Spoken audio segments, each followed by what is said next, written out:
Naghahanda na ang mga taga-Cainta sa Rizal sakaling tumaas pa ang baha na abot baywang na kanina. Ang ilan kinailangan ng magbangka. Nakatutuklay si Ian Cruz. Ian?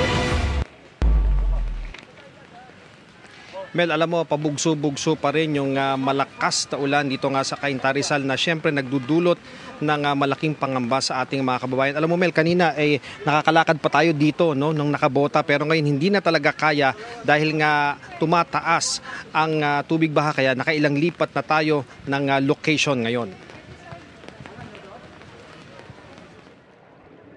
Hanggang hita ang baha sa Barangay San Isidro dito sa Cainta, Rizal. Marami ang napilitang lumusong gaya ng estudyanteng ito na ipinasya ng maglakad dahil patuloy ang pagtaas ng tubig. Hindi na raw niya mahihintay ang naantalang sundo. Hanggang paalam po, tapos biglang naging tuhod, tapos ngayon hita, malapit na pong magbewang.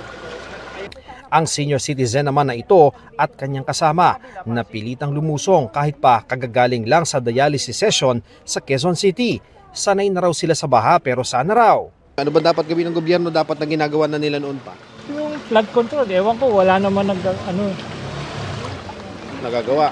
Matagal na yun eh. Dahil sa walang tigil na ulan, naghahanda na ang mga residente sakaling mas tumaas pa ang tubig. Pagtataas hanggang dito, may sukatan kami eh. Ngayon doon kami lilikas. Kasama sa nalubog ang gusali ng DepEd Calabarzon. Alauna ng hapon wala nang pasok ang gobyerno pero lagpas alas 4 na, mayroon pa ring nananatili sa mga gusali. Ayon sa Cainta MDRRMO hotline, nagbigay sila ng transportasyon kanina sa mga stranded na mga estudyante, guro at iba pang residente. Sa kahabaan ng Felix Avenue, masikip ang daloy ng trapiko. Sa mga gilid ng kalsada, marami kasi ang nakaparadang sasakyan na galing sa mga mabababang komunidad ng Cainta at katabing Pasig City. Sa Vista Verde Subdivision, marami ang napilitang lumusong sa baha. Ayon sa mga tao, hanggang baywang nila ang baha at tumataas pa. Ang iba, nagbangka na palabas ng komunidad. Hanggang baywang po. Hanggang baywang? So talagang kailangan na magbangka? Opo. Ang iba naman, handang magbayad ng 100 pesos sakay ng pedicab na hinihila ng dalawang lalaki sa baha.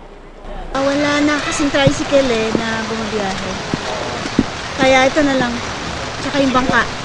Ang iba, kasama pa sa mini pool na ginawang bangka ang mga fur babies para makalikas. Pati ang lumang bathtub, ginamit na rin na bangka para makapaghatid ng mga pauwi sa bahay.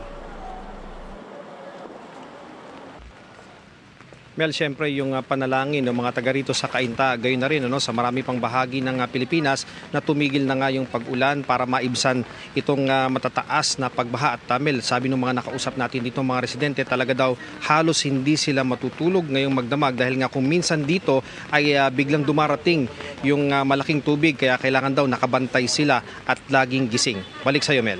At ganyan din ang ating panalangin. Maraming salamat sa iyo, Ian Cruz.